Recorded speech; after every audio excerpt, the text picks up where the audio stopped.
Hi, John. Hey, Alex. Do you know what I hate? What do you hate? I hate the medical examiner's office of the greater Boston area. That's specific. Why so? Because repeated blunt force trauma to thoracic region and you deem it an unfortunate accident? Bro, somebody better get fired for that blunder because that is obvious fucking homicide. And where did that homicide occur?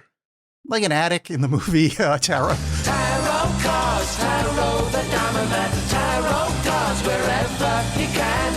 Tarot cards, tarot the diamond, tarot cards with mystic hands. First and foremost, disappointed this isn't about the root vegetable. Okay. Let's just get that out of the way. All right, that's all my notes. So coming up next episode, so it's called Tarot. I'm thinking, hey, I've read tarot in my life. I've been paid to read tarot. We've done a movie about astrologers. We did The Manitou with Tony Curtis. Tony Curtis, yeah. So like this is right up John and Alex's street. Let's do this. Like the best friend from Spider-Man is in it. This is all gonna be good. And then they made this movie. Yeah. It didn't even do the favor of being bad.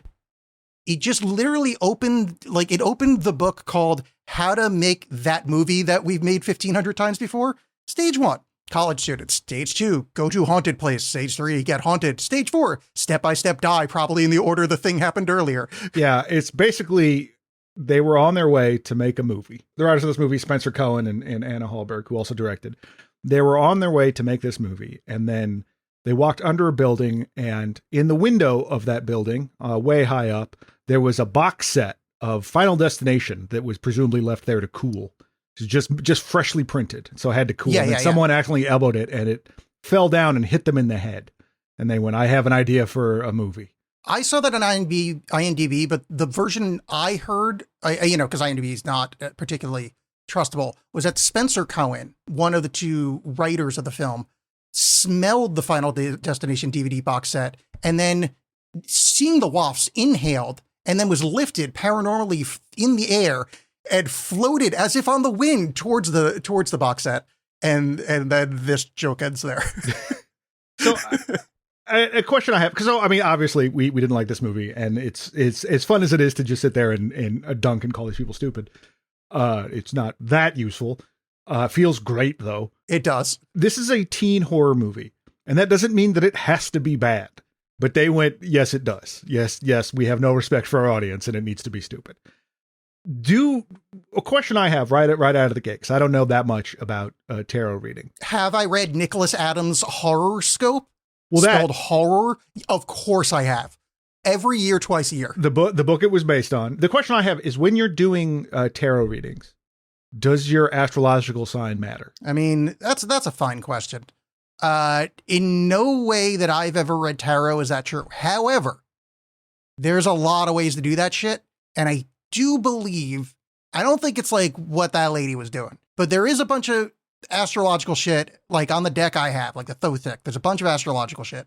I know the different suits go into different like astrological signs and whatnot, but this is the first time I've ever seen like you flip over 12 cards to be the 12 zodiacal symbol. Like that all is a little new to me, but like, young people do weird shit. It just seemed to me from strictly a story point of view that you have the tarot cards, and then you've already thrown something else in the mix. Like that yes, it's tarot, but then there's also astrology involved. Why not just have the tarot cards? No one knows anything about tarot. You could just get away with that. It's fine. Or just horoscope, because that's the name of the book. Yeah. And one would think that's fine, but they combined it ineffectively. And I want to be clear here. I didn't actually hate this movie. I found it somewhat charming in how textbook it was. Like, it was kind of cute, like just how every single beat they were following, like this 1980s, 1970s style of get young people in a room, murder them in order. Not boobs, though, which mildly disappointing, because if I'm going to sit through this shit, I want to have some titties. Or one really awkward schlong at the end has a big reveal. If you know, you know. Boogie Nights? No, horror movie, schlong at the end, big reveal, head in the lap. Yeah. Yeah. Sleepaway Camp. I didn't want to say the name of it because it's not up to terms with our modern understanding of gender, and I'd rather not point people in the direction of that movie. No, well, I mean, there's actually not a consensus about that. Oh, is that true? Yeah, Oh. and yeah.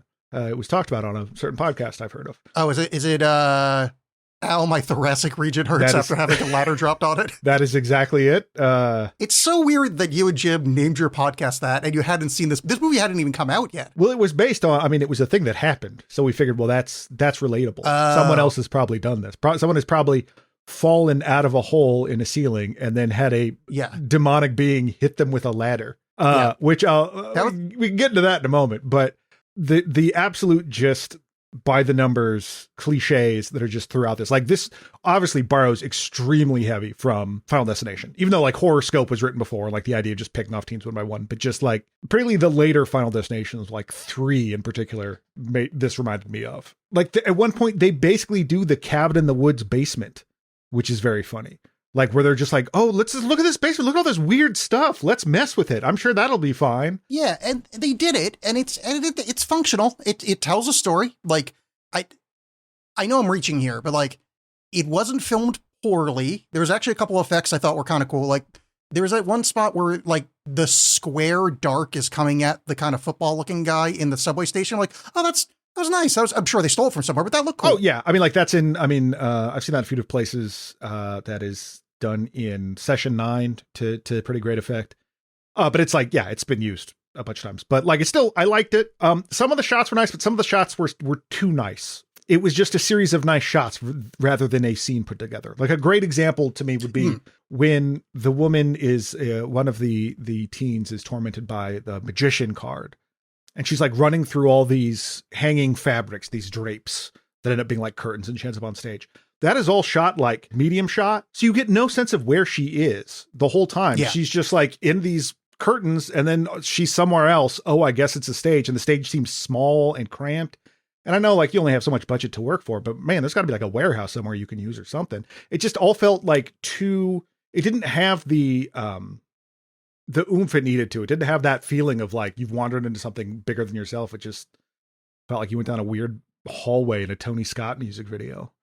Yeah, it is kind of Tony Scotty because it is very crisp, and it needs to be a little more dirty for this to, not in like a boob way or like a sex way, but like in a gritty kind of filmic way. And because it's so crisp, like none of the actual horror moments really come across. Like there's a couple spots where you're waiting for the jump scare that I was genuinely like a little nervous because like I just don't like a jump scare. Right. It's leading me to that. So like it's like, oh, that's kind of things. And like some of the monsters kind of looked okay, but like there was no fear because everything was like very safe and digital and like crispy and like it's so movie like that it's you can't commit to it. Oh, and the acting sucks. Well, but it has that current kind of Netflix feel. I mean, it's a lot of modern cinema, but Netflix gets it does, where everything is like bounced off of something else, and everywhere they are, regardless of where they are, is really dark, but also like very nice. They're college students. Have them be in a crappy apartment. It's fine. You can do that.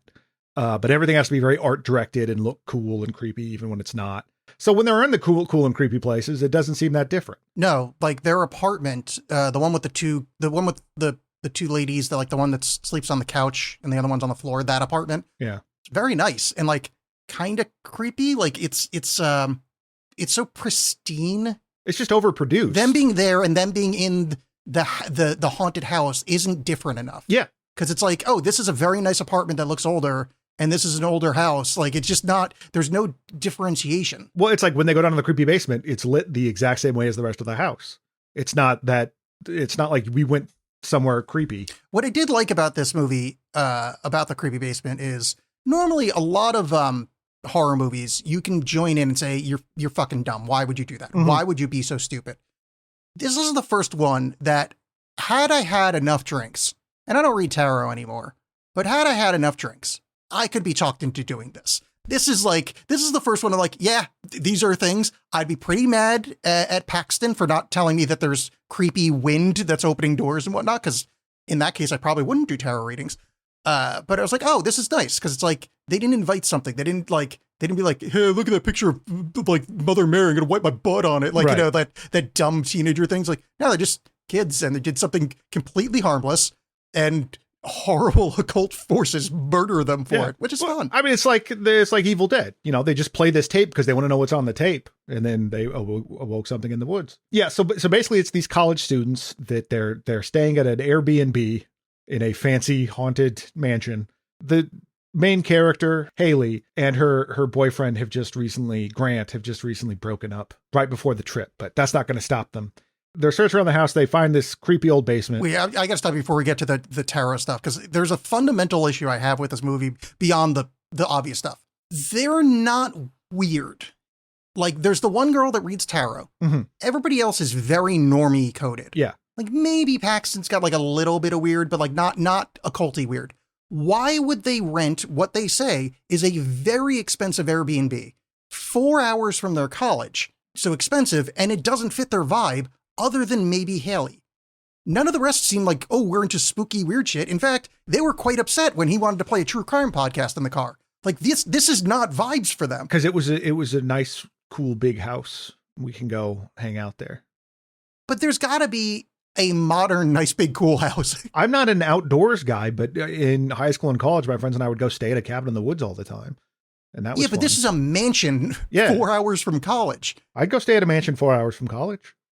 That sounds nice. I don't want to pay for it. But yes, but this is the thing. I feel like for that budget, they could get like the house. You remember where the vampires live in Twilight? One of those ultra modern houses. I've they never could rent seen one of those. Twilight. I mean, you're missing out on. I'll finish that thought later. But they live in this like really open plan, lots of light, glassy kind of windows, and I feel like they're the type that would rent that place. So just like them being there doesn't feel right for me. And then not a single one of these two people, which is impossible because they're all attractive. They all seem about the same age. Mm-hmm. And somehow not a single one of them has chemistry with the other. It is Paxton kind of does because he's the only good actor there. But I mean, he's the comic relief, which is he fills that role fine. He's not as annoying as, say, your Shelley from Friday the 13th part, in 3D or whatever. That archetype can get really annoying, and he's fine. He's not overly annoying. I just needed to get the why the fuck are they there point out, because I think this movie kind of, and then it just also as we go, there's a bunch of couples. They're all attractive. They're all young. Why is this movie like PG-13? That's probably a behind the scenes question in terms of like whether there was gore cut out or something like that, or they just figured this was more marketable to teens because it is based on a young adult novel. And so like, why go to all the trouble of having all the gore when you can show it to young people for free, which is, I don't even know anymore, because I mean, I suppose there's parental controls on stuff, but it just seems like R-rated movies are a lot easier to get, being in a theater is not the only way to see movies these days. Yeah, I guess your guess that it's aimed at a younger audience is kind of threw me, because I think it's slightly too horror for like the age group I think they're going for. And it's, I either want a cleaner or like super dirtier.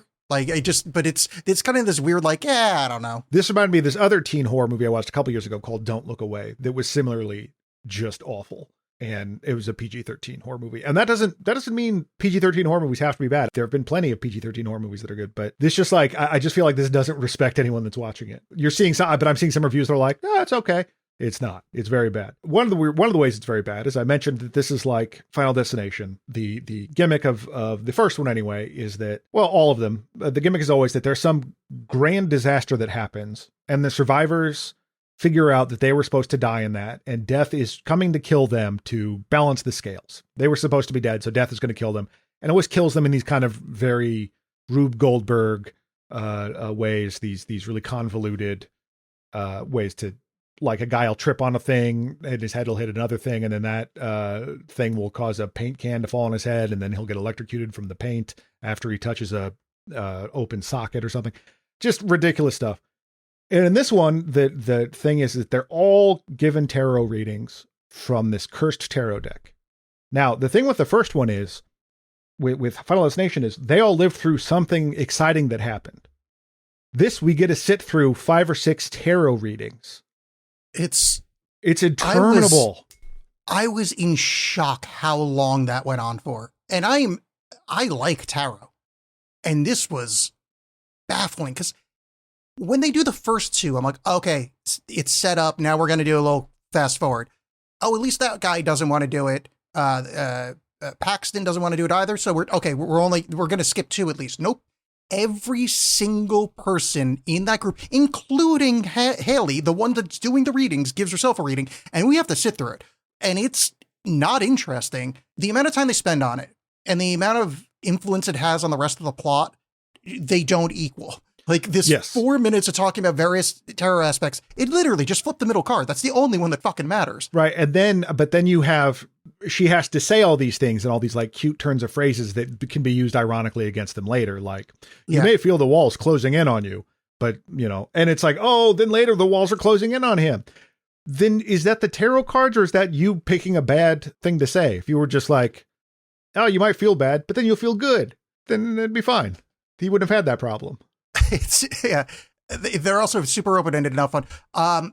That's the Final Destination is exactly that. There's another not Final Destination, but there's another foreshadowing that I was so annoyed that they didn't do. Because when they gave the tarot reading, I was like, obviously that's how they're all going to die. Yeah. Like, when they are on their way back from the cabin, Paxton wants to listen to a true crime podcast. That true crime podcast says how this group of murders happens, and it turns out one of the friends did it. Mm-hmm. And that does lead to him being slightly suspicious for about 3 seconds. Why have that in the movie if you're not going to do anything with it? Look, I mean, you and I both know that podcasters are probably the most oppressed group in the US today. And it was just a cheap swipe at podcasters. It was just because it's that's the only minority that you can make fun of now. And I mean, for their bravery. I'm not going to get started on iTunes replacement theory, but, I'm just saying. You will not replace Stitcher.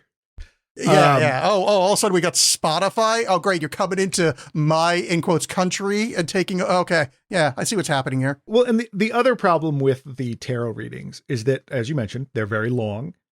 So then when the people are dying later, as ironically predicted or as predicted, you have to have that explained again. You get them either remembering the voiceover of what she said, or in one case, Madeline, she filmed it on her phone so she could listen to it. Oh, that's what she said. So now this is going to happen to me. And it just is so clunky. It's so unbelievably clunky. And what I don't understand is, so like the cards are all weird looking. They have these very American McGee's Alice looking dudes on them. And they get killed by each of those figures. Yeah. Why? Like, what is it? Yeah, but why does it matter that they're the different guys? Like, they're different creatures. Like, it doesn't mean anything. It's just the real question is why, in a deck of tarot made by a Hungarian astrologer in 1798, are they written in English? And I'm pretty sure there's a gun in one of them. I saw in the trivia. There's like something from World War I on one of them. Sure. But the fact they're written in English, I did catch that. I'm like, wait a second, these are like, because when they went back in time to how old they are, I thought like, I don't know, 1800s. But in 1700s, Hungarian is like, you really? That's the magician in English? Okay. Well, I knew I was in trouble when the movie started, and then like, because this is all happening, I think, before the title. And then it's like just, oh, that's right. It lingers on some empty hallway for a second, and then you get this weird flashback to the astrologer making the cards, like out of nowhere. And I was like, well, we don't know how to end this scene. So booga, booga, booga. All right, here's the movie now. Yeah. And it, the fact they waited that long to get to the title cards as if, well, now the real shit's going to start. Yeah. And the pacing's exactly the same.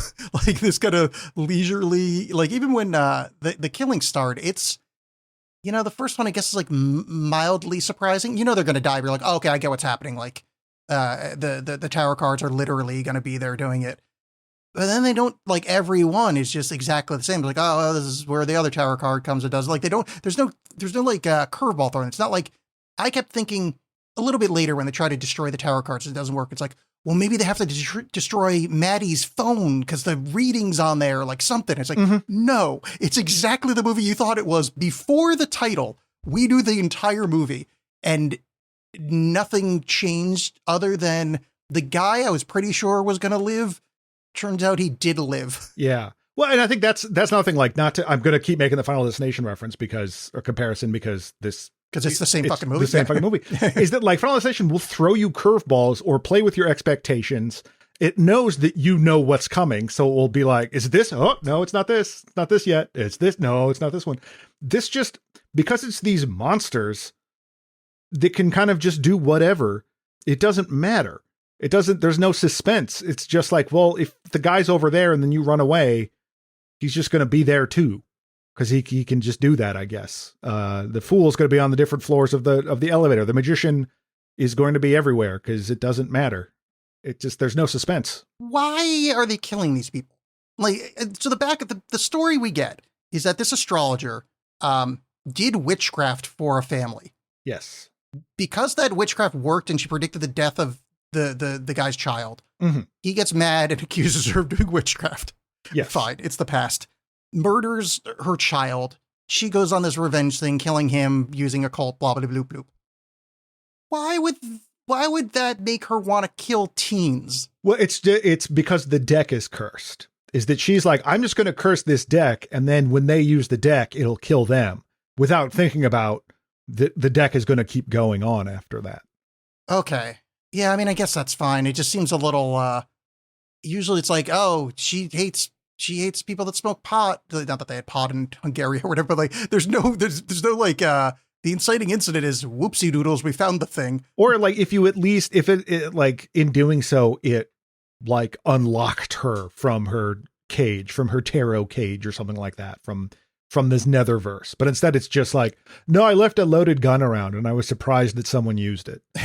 Yeah. Cause as I mentioned, each of these kids have different, what do you call the things on the tarots? Like, what do you call the fool? Is that like, Archon? That's one of the major arcana. Yeah. So it's like they have different guys, like the fool, the hanged man, whatever. And they do die in a little bit different ways. Like we mentioned this earlier, but I think, it's Elise it's her birthday. I think she's the first one to go. She keeps seeing this, I don't remember who, it was the Libra or something. Or it was the High Priestess, is the first one to appear. And she, of course, being in a college apartment, has a huge clawfoot bathtub. And after that is like, oh, I'm hearing something, and goes up to the attic, and there's, the High Priestess is there. And she falls out of down the ladder hole to the attic on the first floor. And then I just love that the High Priestess, this like demonic entity summoned through tarot cards, just hits her with a ladder a bunch of times. It's so stupid. I love it. I love when stupid magic is just like, that's one of my favorite things with Suspiria. The original Suspiria is that like, there's this presence outside my window. What is it? Stab. You just get stabbed. It's not, you bothered to conjure something and it just stabbed you. It's dumb. I love it. So the High Priestess, would you like it better? Because I was thinking about this after she kills her with a ladder. If she had like a scepter, because sometimes the High Priestess has like a scepter, and she beats her to death with her scepter, would that be better? That would be, I mean, it would be dumb, but it would be better. Because it would just be like, because I understand you want to try to have this like plausible deniability. If you're like, well, he was killed by a jester hat, you might know something's going on. But if it's, if the fool just does something else, then you're not going to know it's the fool. So I think, it's supposed to be like, well, she might have just fallen and had a ladder fall on her 3 separate times with differing levels of force. That could happen to anybody. Yeah, you know what I think of too? When I think of like this mystic High Priestess, like in tune with the powers of the moon and the primal forces of nature, is murdering people in an attic in Boston. Well, and then with the other guy, and I don't mind. I mean, don't get me wrong, I don't mind a little bit of camp in horror movies. I mean, again, talking about Final Destination, those movies are dumb, but they are so much fun. But when the jock guy, Lucas, is terrorized by, or he's attacked by the Hermit, which is the next one, who apparently is way into trains, I guess, because he attacks Lucas at a train station, an abandoned train station. But Lucas finds a newspaper in the horoscope section, and it's his photo, and it says, "You are going to die." And I mean, like, they kind of put a button on it, but if your photo is in the horoscope section, just stay home. That is not a good day.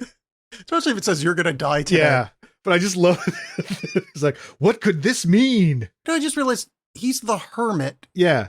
right? Yeah. Why not make him like a hobo, like a train bum? Yeah, it seems like you had the opportunity to do something here. it seems like they maybe that they thought about that, but just didn't really follow through with that. Or like, oh, we had this whole idea from, but maybe that's not the correct nomenclature, dude. We can't disparage hobos like this. That's in this current climate. So we're just going to make him a weirdo that's into trains. Which, I mean, frankly, it'd be less embarrassing to get killed by Starlight Express than to get killed by this guy. Oh, that's like the judgment card where it's like the scales. I don't know which side that falls on there. Yeah, I would rather be killed by Starlight Express, 100%. That would be I'd rather cool. be killed by Rollerball.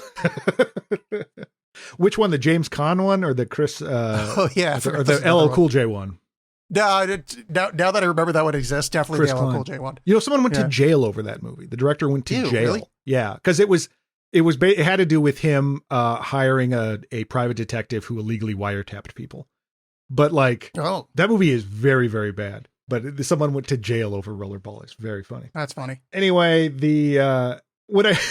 so their friends are dying. They're getting upset, and they decide that like, well, we need an expert, and they just get online. Which like makes more sense in 1990s than now to be like, well, I'm just going to go to astrology.com and it's going to point me in the direction of, it just seemed like there'd be a lot more nonsense out there, but they find this person. And I love when the line is delivered very straight where he's like, she's a joke to the astrological community. Oh yeah. I forgot about that line. Yes. And I mean, like, kudos to him. Like they sold that, like that is a thing a guy said with a straight face. And I got very excited about that.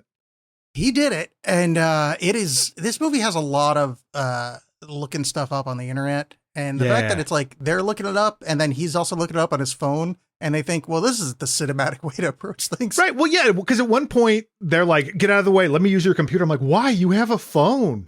This just doesn't make any sense, but whatever. The other thing is like, so we have Haley that we know nothing about her backstory yet. Mm-hmm. We could easily just have her be like, oh, the ancient Romani woman that taught me the art. Well, she lives, the next state over. We can visit her, and she can teach us like. No, we gotta look shit up on the internet, and then some random Irish lady's gonna. Yeah, and which I also love because they're figuring out their friends are dying, and they're putting it together that it was probably the horoscope readings that did it, and they're figuring out, well, oh my God, mine was the fool, mine was the magician, and mine's the devil. Yeah, and mine's death. Yet everyone else has been dying. Yours being death does not matter. They try to give it this extra weight, and it's like, it's just a guy in a different costume that's going to kill you. It's fine. I got the happy squirrel. Which, I mean, like, it's like some of the creature designs were cool. I will give them that. It did not matter. The creature designs, although at points were fine. They were cool. But they kept reminding me of the mask from The Purge. Oh, maybe it's not The Purge. Shit. Fuck. I shouldn't have said anything. There's some sequel movie. The part 2 just came out. It's not The Purge. With like, it's like a brown mask guy. Black Phone. That's exactly what it is. They look like the Black Phone guy. Yeah. Yeah. And it's also, so like, who of the Arcana featured in this, which one would you rather kill you? Which is your preferred one to kill you? I'd probably say the Chariot, because it's like a guy on a chariot being pulled by sometimes by lions. That'd be cool to get like mauled by lions or get run over. See, I'm going to go with the devil, because in the movie, the devil just throws a guy out a window. The magician makes someone suffer a whole lot. The devil just throws a guy out a window. Well, the devil was trying to like drag him to literal hell later, though. I guess that's true. Like, but he had already survived. So it's like, if you die that first time, you got off easy. It's fine. I just make sure to die. I know my better answer. It's the moon. Because it can be like that movie Moonfall with Samuel Tarly, and like, yeah, the robots of the moon are trying to kill me. Sure. Yes. Everyone loves that movie. I take it you've never seen Moonfall. I forgot all about it until you just mentioned it.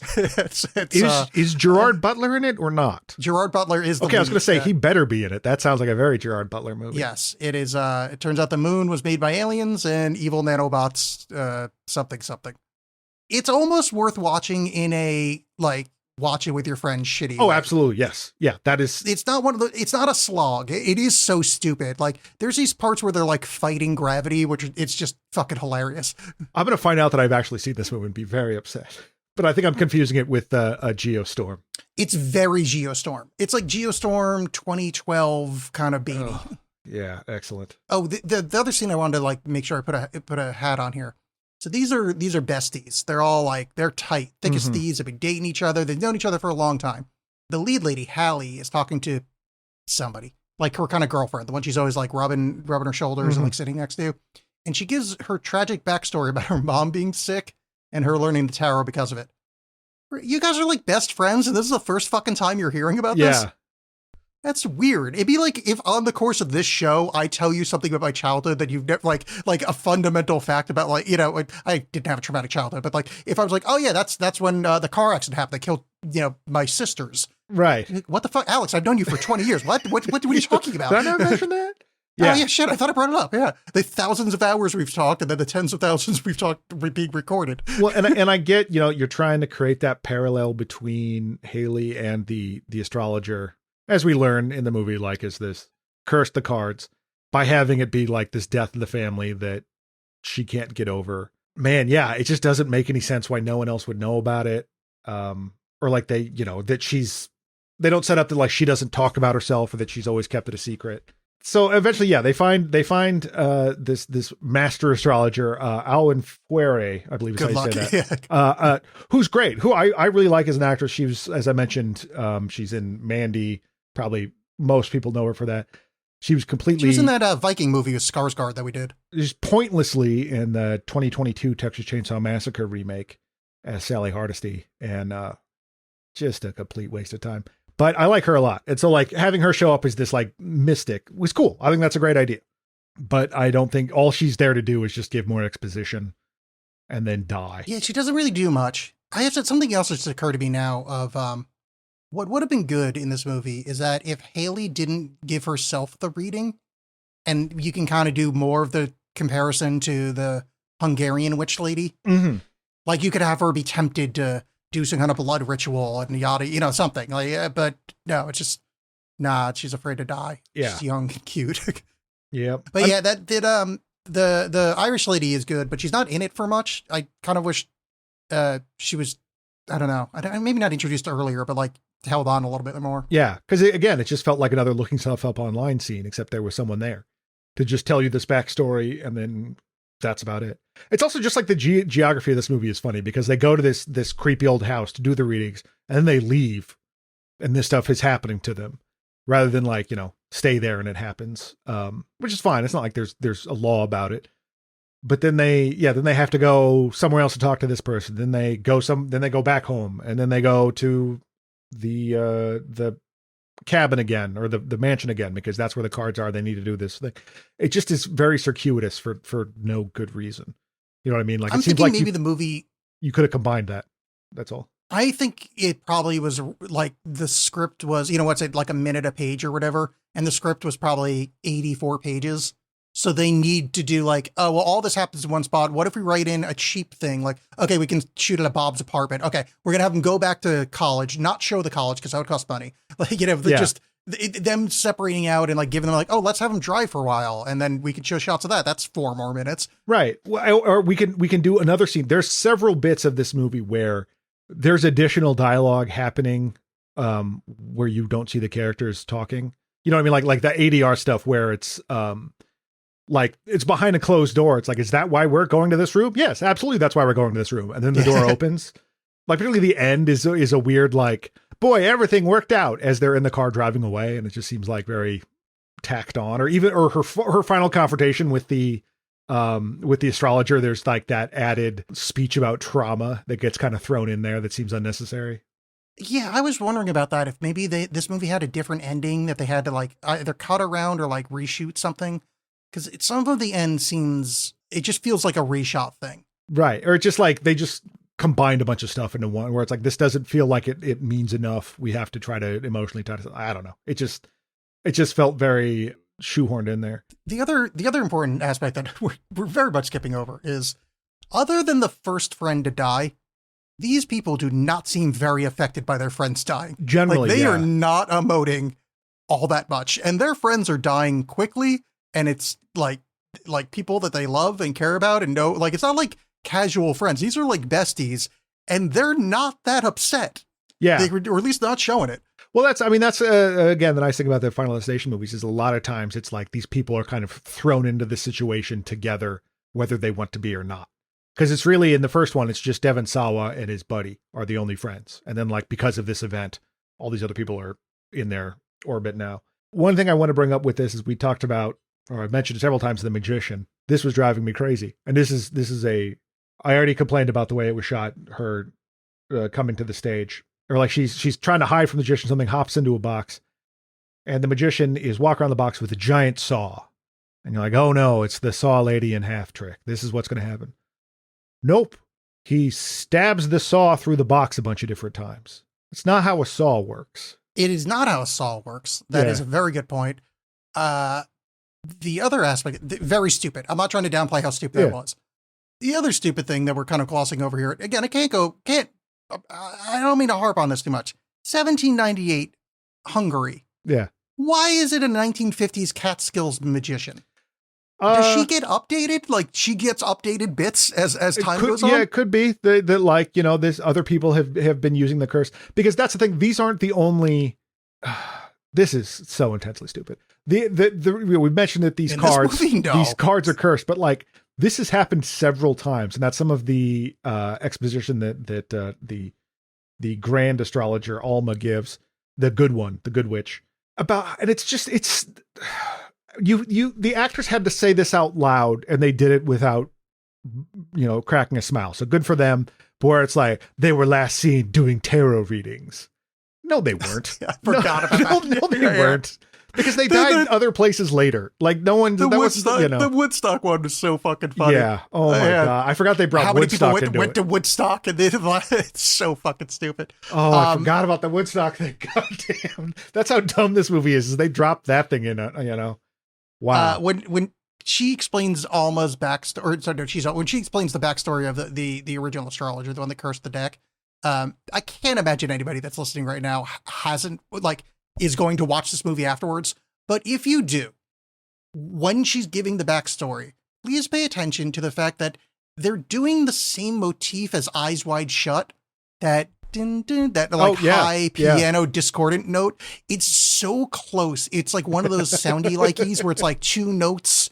And and I'm like, you're not allowed to do that. That is this movie. You're not allowed to do that. This is insulting. Oh my God, John. The ghost does Hangman on the window in Fog. Oh, yes. You remember when the ghost did the puzzle word game Hangman on the window in Fog? Yeah. The tarot card from 1798 does the children's spelling game Hangman on the window of the car because the Hanged Man card is going to kill them. Uh-huh. That is fucking next level stupid. I mean, again, like if these were accidents where they like the people died and they like, oh, she ended up getting hung. Oh my God, it's the Hangman thing. These cards are killing us. But it's because it's directly these monsters that are doing it. It's just, I don't know. It feels like you're trying to do too much there. Have the monsters do it and have it be that this tarot card deck is evil. Have the astrologer herself do it.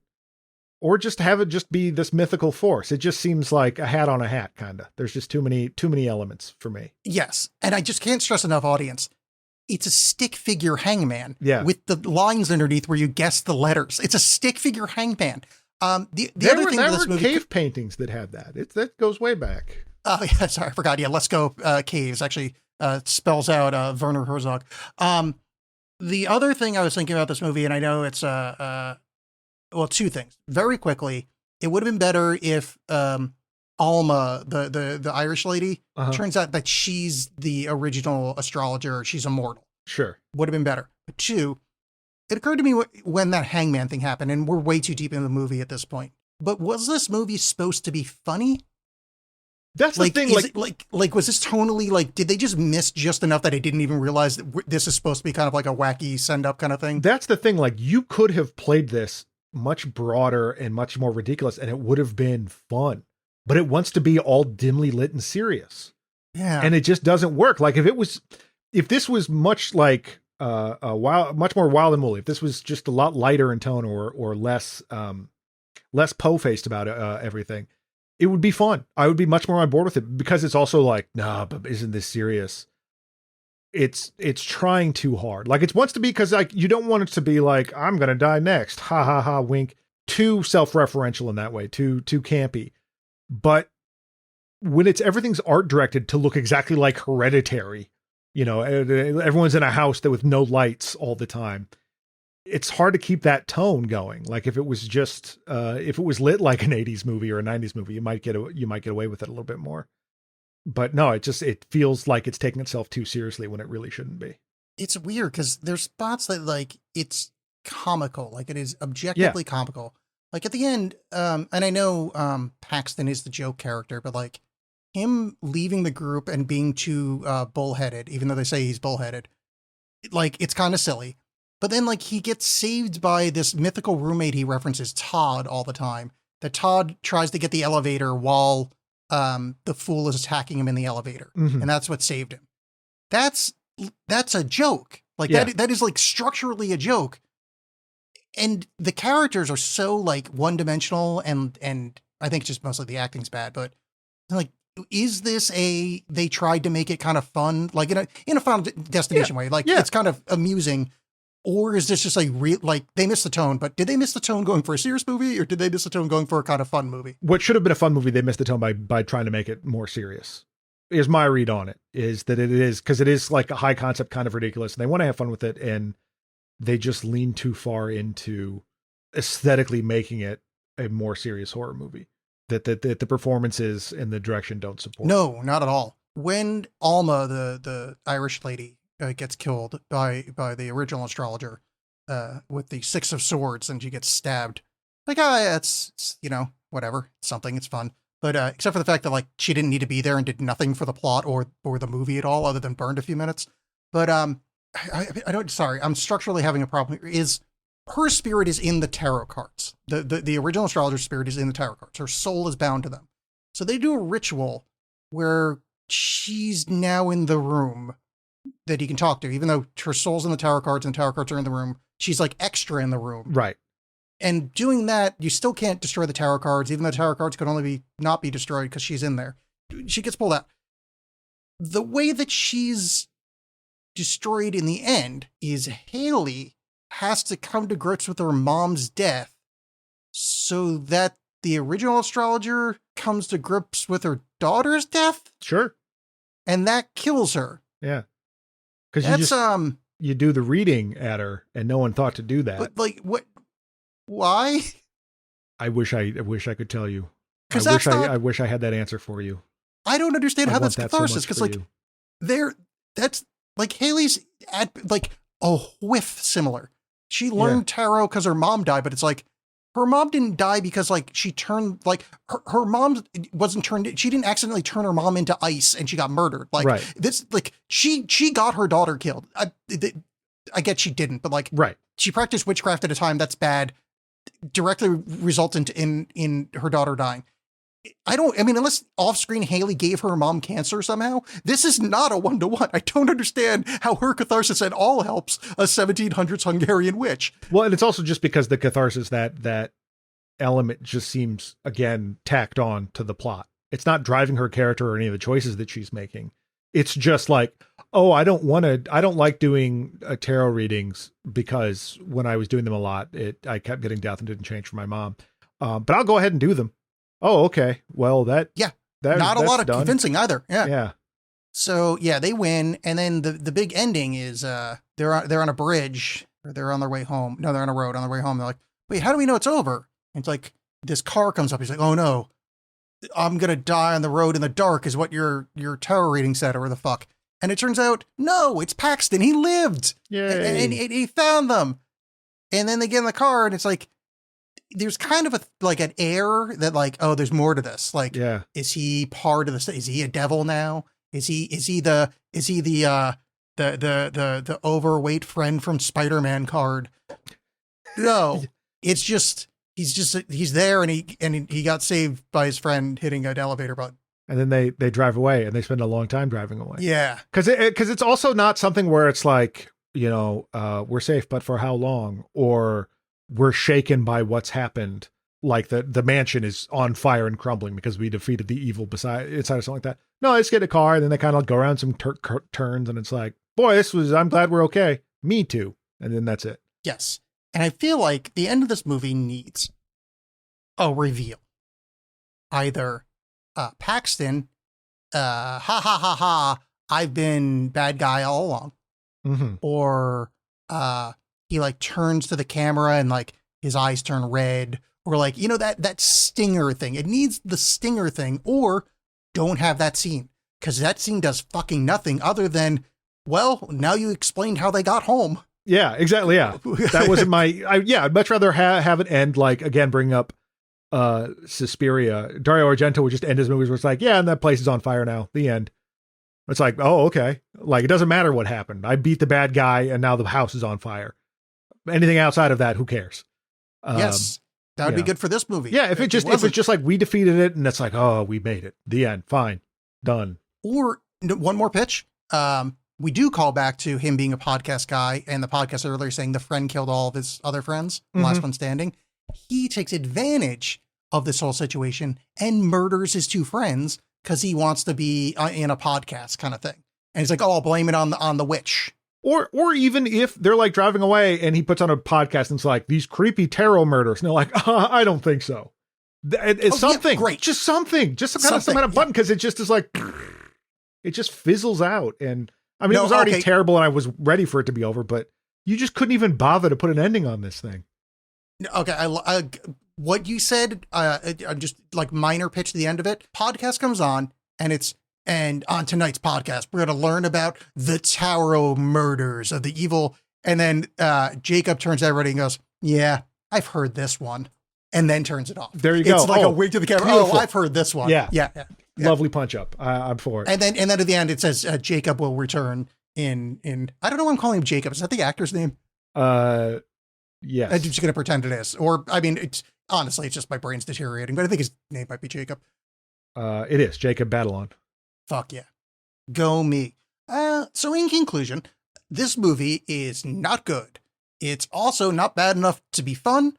It's not good. And I want to bring up something that we haven't done in a while. I'm on Blue Sky, Alex Bollen, ALEXXBOLLEN.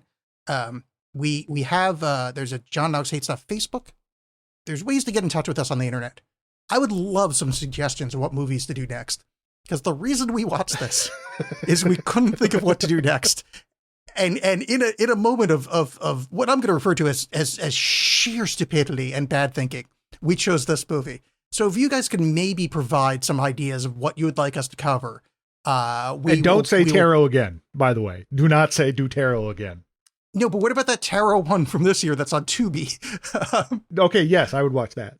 Yeah. That would be great because I'm not saying it's your fault for not giving ideas, but you make a convenient scapegoat. You share some of the blame. Look, I'm just saying it's not my fault. So it's got to be someone. You're here. Why not have it be you? It's mostly my fault, somewhat John's fault, and then like 10% the audience fault.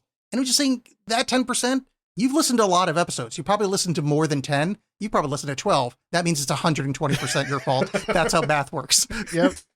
Sorry. Scott Steiner math right there. I wonder why podcasters get such a bad rap. And then you pull stuff like this. Hey, look, I started this fucking community. I was like the first podcast. I'm Joe Serial. Yeah, I forgot about that. John, do you need to wrap this up, or I think your feelings are known?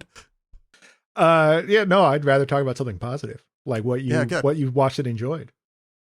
I don't have an answer to that. I will. Okay, no, I have an answer to that. It'll be very quick though. I signed up for Disney for a reason. I don't remember what, but I signed up for a month. I think because it came with Hulu and I wanted Bob's Burgers or something. Anyway, I had a month and I was out of shit to watch. And I was like, it'll be fun because the new Marvel thing is coming out and all the advertisements starting the Doomsday. I was like, I'm going to rewatch the Marvel movies. not like I'm going to rewatch the Marvel movies. I mean, I'm going to live my life and the Marvel movies will be on in the background. Sure. And occasionally I'll be like, ooh, I'll actually get hooked in. One of the ones that, Iron Man 3, much better than I remembered it being. It's that's the one that Shane Black wrote. Yep. It's not good, but like I had it written off as like, whatever. But like, no, totally fun movie. The original Guardians of the Galaxy, still very fun. I was expecting that not to age well. And I just did Ant-Man. Original Ant-Man, super fun. Oh, Like, there you go. and the rest of them are like, whatever, Marvel movies. They're not, but I was just surprised that some of those earlier ones like held up. But Carrie, my partner or whatever, is trying to watch all of the Oscar movies, all of them. And I said, I'm not doing that. I'll watch most of them, but she's doing like the shorts and whatever. So I've joined her on some of them that I haven't seen. But one I joined her on was F1. Oh, the yeah. Brad Pitt movie. And why is that? Did you see F1? No. I don't understand why it's nominated for Best Picture. It's barely a movie. I don't get it. I'm lost. It looks okay, but he looks like, I think we even brought him up before, but who did, Top Gun and stuff? Tony Scott. It's got that, it feels like a Tony Scott movie, like not as stupid, but like it feels like a Tony Scott kind of thing. There's no real, like, it's like an old gunner coming out of retirement to try to do a thing vibe, but like they didn't rely on that. So it's basically just like a very boring movie about F1, and they don't explain the rules of F1 enough to understand the film. So it's like this very like targeted movie that I'm not the target of. And Brad Pitt, although good in it, the recent revelations of him being an utterly giant piece of shit wife beater, you're very aware of it in this movie, and it's not great. There's some good performances. It looked decent, but like it is one of the least needed films up. Like I'd rather watch The Smashing Machine again.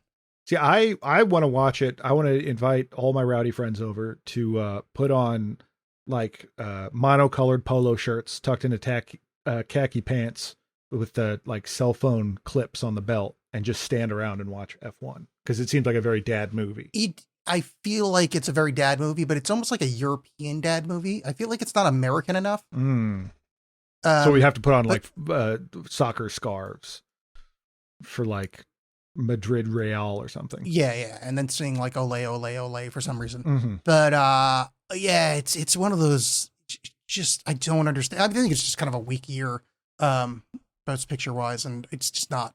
Oh, well, they have so many spaces to fill now because there's like 12 or something like that. Yeah. Yeah. I mean, I don't know. The Oscars are silly in a lot of ways, and I don't know why stuff gets picked for some stuff and whatever. I'm not a big Oscars guy, but I like watching movies, and she was doing it. I'm like, yeah, I'll join you on some of these. But a lot of the Best Picture ones we already did on the show, so I didn't have to like do it again. But when I looked at the nominees, I'm like, oh, those are all Best Picture. Okay. I mean, like Sinners is like, yeah, it's good for the first two acts. Like that's okay. The Best Picture, sure, okay. Yeah. I liked it, but I liked it too. But like, it's not like Best Picture good. Like third act kind of like the second the vampires show up, that movie's a little like I'm good. All the good shit's over. Yeah, for me, I saw Send Help, the new Sam Raimi movie.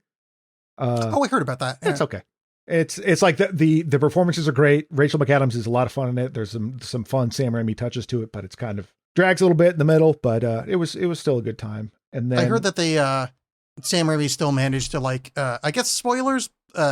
Still managed to like fit in like the witch hag jump scare. There's a witch hag jump scare. There's a Bruce Campbell cameo. You have to look for it, but it's pretty great. Is the car in it? If the car's in it, I didn't catch it, but okay. I was not looking for it. I watched on Criterion. I just randomly threw on because I heard it was pretty decent. Peter Hujar's Day, which is like this photographer, this gay artist in the 70s, Peter Hujar. His friend was doing a sort of living novel kind of thing where it's like, come over and just tell me your day, and I just will record it all. And so it's just Ben Whishaw as Peter, and then Rebecca Hall as the woman recording. I forget her name at the moment. And it's just him talking for like an hour and 16 minutes. And like the scenes change. So sometimes they're outside, sometimes they're inside. Just in love with it the whole time. Just, something about it really got me. I just like happened at the right time. It's not for everybody, but just listening to this guy just talk about his day. And some of it is like, well, he got to go photograph Allen Ginsberg, but it's still just a story about meeting a guy you don't like. And I was surprised by how into it I was, but it kept me wrapped for the entire running time. Beautiful looking movie as well. Yeah. And then, Taskmaster. I finally started watching Taskmaster. Hell yeah. What season? I'm only on season 1. I've only watched a couple episodes, but, okay. Man, it's a very funny show. That's all that's currently on YouTube. Josh Whitcomb, is that season 1? That sounds very familiar. Floppy blonde hair, kind of young. Ramesh Ranganathan eating watermelon. Yeah, yes, season 1. Okay, that's the first episode, and I forget the guy. The kind of sarcastic, kind of Tim and Eric guy is Tim Key. Tim Key, yeah, he's on Alan Partridge Mid Morning Matters, which is very funny. Tim Key was the one that before this was a show. So Alex, the assistant in the show, is the guy that came up with it. It's he came up with the entire thing, but he ran all the tests by Tim Key back before it was an actual show. So it's almost like the third guy is on that first season. Yeah, nice. I saw a clip of, I think it was like the Graham Norton show or something with him in it, and he was in the Cambridge Footlights, which was like, the Groundlings, this big, very influential thing. But he was never in Cambridge. He just lied about going to Cambridge. Like Tom Hiddleston was there, and he was like, I would see you in that, and I'd never see you in any classes, and I could never figure out why. And he's like, yeah, no, that's funny. Yeah, that sounds. I was at night school, so yeah. But that's a very fun show. It's a brilliant show. Depending on what season you get, it varies, but like it's almost like British Bake Off, where like even like I know a lot of the people from like being into like British kind of culture or whatever, culture, watching their panel shows, but even the season you're not familiar with a lot of people, like by 2 episodes in, you're like, oh, I'm in love with this person. Like this is my new favorite. Yeah. So we just got done watching a movie about kids being, teens being hunted down and killed. But what about a movie where the hunter becomes the hunted? I do like this idea. Michael Douglas in it? Yes. We're doing The Ghost in the Darkness. But also I don't know if he's actually being hunted. So. I was thinking of The Game. Oh, The Game, yeah, that's a good one. And there's a thing. Yes, a hunter being hunted. Maybe it's in a place that's like I don't know, like the land's not that good. Yeah. Oh, or you mean we're gonna go back into the Badlands? Yes, and by that we're watching Predator: Badlands, the first non-animated Predator movie in 6 months, because there's a lot of them now. But there's early reports are this is actually like a fun, good kind of return to form of we actually understand why the original Predator was a good movie, and inexplicably the Predator's got Ellie Fanning strapped to him. So yeah, it finally combining the Aliens and Predator universes for the third time. I don't know how many other Alien vs. Predator movies there were. Wait, is there an alien in this? She's a Weyland-Yutani cyborg. Oh, I had no idea. Yeah. Really? Yeah. Are you just making that up, or that's actually what's happening? That's actually what's happening. I believe she's a Weyland. I mean, that's if I'm hearing correctly. She's a Weyland-Yutani. No shit. Yeah. A Yautja and a Yutani together again? Yep. That's the Predator species name, right? Yeah, which is what the Ewoks were singing at the end of the original movie. Yautja, Yautja, and Yautja, because they had destroyed the Predators. Right. Yeah. Yeah. A long time ago, in a galaxy far, far away, there was a movie called Ewoks versus Predators, but the Ewoks just went on a bloodthirsty rage and just murdered all of them. Actually, it would be very similar to Return of the Jedi, but I would watch a Predator versus Ewoks movie. I said it as a joke, but I don't think I have a car fast enough to get me into the theater to watch that. Like as much as I don't love this IP and this IP jammed together, that would be fun to watch. Yeah. Also, I'm pretty done with Star Wars, but man, okay, I'm gonna go right to Marsha Lucas. Yeah. I don't know who's in charge of Star Wars. I'm gonna go right to Wicket.